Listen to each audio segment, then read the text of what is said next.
Digital भानगड.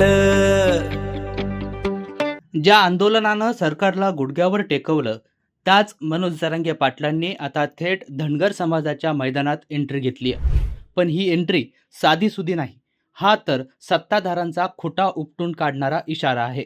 मनोज जरांगे पाटील आझाद मैदानात पोहोचले आणि त्यांनी संपूर्ण महाराष्ट्राला हादरून सोडणारं एक मोठं विधान केलंय. ते म्हणाले, धनगरांनो आता कडवट व्हा, तुम्ही ताकदीनं रस्त्यावर उतरा. तुमच्या मागे 6 कोटी मराठा समाज उभा करण्याची जबाबदारी माझी. विचार करा, जर महाराष्ट्रातले हे 2 सर्वात मोठे समाज एकत्र आले तर नेत्यांच्या खुर्च्यांचं काय होईल. या एका भेटीनं फक्त आरक्षणाची लढाईच पेटवली नाही, तर देवेंद्र फडणवीसांच्या चाणक्य नीतीलाही थेट आव्हान दिलंय. मी त्यांचा खुटा चुपटून काढलाय असं म्हणत जरांगे पाटलांनी नेमकं कोणाचं टेन्शन वाढवलं, धनगर नेत्यांना त्यांनी पाया पडायला का सांगितलं, आणि सर्वात महत्त्वाचं म्हणजे आतापर्यंत कधीच कोणाला फोन न करणाऱ्या जरांगेंनी असा कोणता शब्द दिला. काय आहे डिजिटल भानगडमधल्या या मोठ्या राजकीय वळणाचा खरा अर्थ. आरक्षणाची ही आग आता मंत्रालयापर्यंत कशी पोहोचणार, हे सगळं जाणून घेण्यासाठी हा व्हिडिओ शेवटपर्यंत नक्की पहा. नमस्कार मंडळी, तुम्ही पाहताय डिजिटल भानगड. महाराष्ट्रात सध्या आरक्षणाच्या धगधगत्या कुंडातून जात असताना मराठा आरक्षण आंदोलनाचे मुख्य केंद्रबिंदू मनोज जरांगे पाटील यांनी आता धनगर समाजाच्या आरक्षणाच्या मागणीला उघड आणि खंबीर पाठिंबा जाहीर केलाय. मुंबईच्या आझाद मैदानावर गेल्या 9 दिवसांपासून धनगर समाजाला एसटी प्रवर्गातून आरक्षण मिळावं या मागणीसाठी उपोषणकर्ते दीपक बोराडे लढा देत आहेत. या आंदोलनाला भेट देण्यासाठी पोहोचलेल्या जरांगे पाटील यांनी केवळ पाठिंबाच दिला नाही, तर धनगर समाजाला त्यांच्या सुप्त शक्तीची जाणीव देखील करून देत एक नवा विचार त्यांनी मांडलाय. धनगर समाजाची ताकद अफाट आहे, पण दुर्दैवाने ती ताकद तुम्हाला अजून नीट समजलेली नाही, अशा शब्दात त्यांनी समाजाला जागं करण्याचा प्रयत्न केला. घराबाहेर पडल्याशिवाय आणि रस्त्यावर उतरल्याशिवाय हक्क मिळत नसतात, हा मराठा आंदोलनाचा अनुभव त्यांनी धनगर बांधवांसमोर मांडला. मिळेल त्या वाहनानं मुंबईकडे निघा, कारण एसी गाड्यात किंवा घरात बसून आरक्षण मिळत नाही. पण जर तुम्ही एकदा मुंबईत पाय रोवले तर आरक्षण घेतल्याशिवाय तुम्ही रिकाम्या हातानं परत जाणार नाही, असा विश्वास त्यांनी व्यक्त केलाय. जरांगे पाटील यांनी या लढाईत मराठा समाज धनगरांच्या पाठीशी खंबीरपणे उभा राहील असा मोठा शब्द दिलाय. तुम्ही ताकदीनं रस्त्यावर उतरा, मी 6 कोटी मराठा समाज तुमच्या पाठीशी उभा करतो, असं विधान करून त्यांनी महाराष्ट्रातील 2 मोठ्या समाज घटकांच्या एकजुटीचे संकेत दिलेत. आरक्षणाची ही लढाई केवळ एका व्यक्तीची किंवा उपोषणकर्त्याची नसून ती संपूर्ण समाजाच्या लेकराबाळांच्या भविष्याची आहे. धनगर आणि मराठा समाजातील सामान्य कुटुंबातील मुलांनी पिढ्यानपिढ्या केवळ ऊस तोडणीला जायचं का, असा भावनिक सवाल करत त्यांनी गरिबांच्या मुलांच्या कल्याणासाठी कडवट होण्याची गरज प्रतिपादन केली आहे. समाजात फूट पाडणारे, काड्या लावणारे आणि राजकीय खेळ खेळणारे लोक नेहमीच सक्रिय असतात, पण अशा घटकांना आपण दूर सारले पाहिजे, असं सांगत त्यांनी चौंडीच्या आंदोलनापासून आपला पाठिंबा असल्याचं स्पष्ट केलं.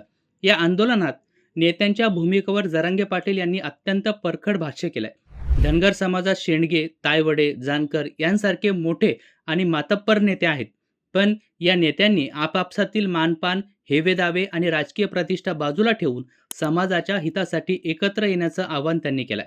नेत्यांच्या पाया पडावे लागले तरी चालेल, पण आपल्या जातीचा प्रश्न मार्गी लावा, असं सांगताना त्यांनी स्वतःचं उदाहरण दिलं.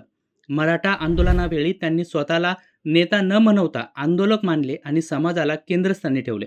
त्यामुळेच आज समाज त्यांच्या पाठीशी उभा आहे. धनगर समाजातील नेत्यांनीही हेच मोठेपण दाखवावं आणि समाजाच्या वेदना ओळखाव्यात. राजकारण जरूर करा, पण जेव्हा समाजाच्या अस्तित्वाचा आणि आरक्षणाचा प्रश्न येतो तेव्हा सर्व मतभेद विसरून एक व्हायला हवे.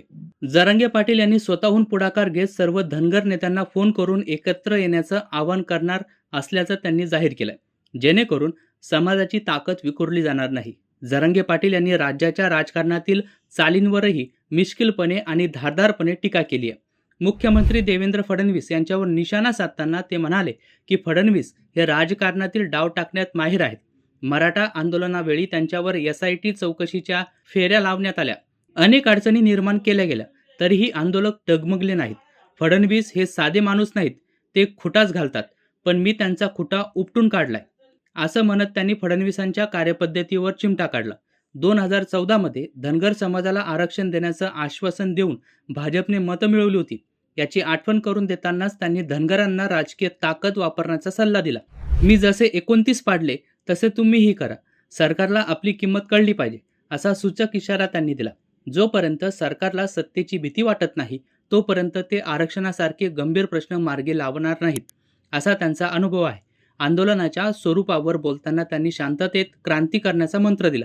आंदोलनाला हिंसक वळण लागले की ते चिरडणे सरकारला सोपे जाते, त्यामुळं शांततेने लढा द्यावा असं त्यांनी बजावलं.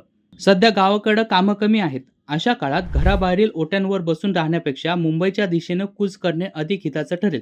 आम्ही जेव्हा मराठा आरक्षण आंदोलन केलं तेव्हा गणपती, महालक्ष्मी आणि लक्ष्मीपूजनही आंदोलनाच्या जागेवरच केले, कारण आमच्यासाठी आमची जात आणि आमचे हक्क सणांपेक्षा मोठे होते. या शब्दात त्यांनी त्याग करण्याची तयारी ठेवायला सांगितली. मराठा, धनगर, दलित आणि मुस्लिम समाज जर एकत्र आला तर प्रस्थापित राजकारणांचा खेळ संपल्याशिवाय राहणार नाही, असा विश्वासही त्यांनी व्यक्त केलाय. आपण विनाकारण एकमेकांपासून दुरावलो आहोत. ही धरी साधण्याची वेळ आली असून आपण एकत्र आलो तर आपली लीड कोणीही तोडू शकणार नाही. शेवटी उपोषणकर्ते दीपक बोराडे यांना काळजी घेण्याचा सल्ला देताना जरांगे पाटील यांनी स्वतःच्या 17 दिवसांच्या पाण्याचे थेंबही न घेता केलेल्या उपोषणाची आठवण करून दिली. उपोषणात मध्येच पाणी पिले की खेळ बिघडतो, पोटात आग होते, त्यामुळं जिद्दीने आणि सावधगिरीने लढा, असं ते म्हणाले. समाजाच्या भावना समजून घेणारे नेते आणि नेत्यांचा सन्मान राखणारा समाजच यशस्वी होत असतो. धनगर समाजाने आता मागे वळून न पाहता आपली प्रतिष्ठा आणि अहंकार बाजूला ठेवून आरक्षणाच्या मागणीसाठी एकवटले पाहिजे. मी जातीचा राहिलो, नेत्याचा झालो नाही, हे त्यांचे वाक्य धनगर समाजासाठी प्रेरणादायी ठरणार आहे. जर संपूर्ण धनगर समाज मुंबईत धडकला तर मराठा समाज मोठ्या भावाच्या नात्यानं त्यांच्या खांद्याला खांदा लावून उभा राहील आणि महाराष्ट्राच्या मातीत एक नवा इतिहास घडवला जाईल, असा ठाम विश्वास या भेटीतून त्यांनी निर्माण केलाय. बाकी मंडळी, मनोज जरांगे पाटलांनी केलेल्या या आव्हानाकडं तुम्ही कशा पद्धतीनं बघता ते कमेंट करून नक्कीच कळवा आणि अशाच माहितीपूर्ण व्हिडिओसाठी पाहत राहा डिजिटल भानगड. डिजिटल भानगड.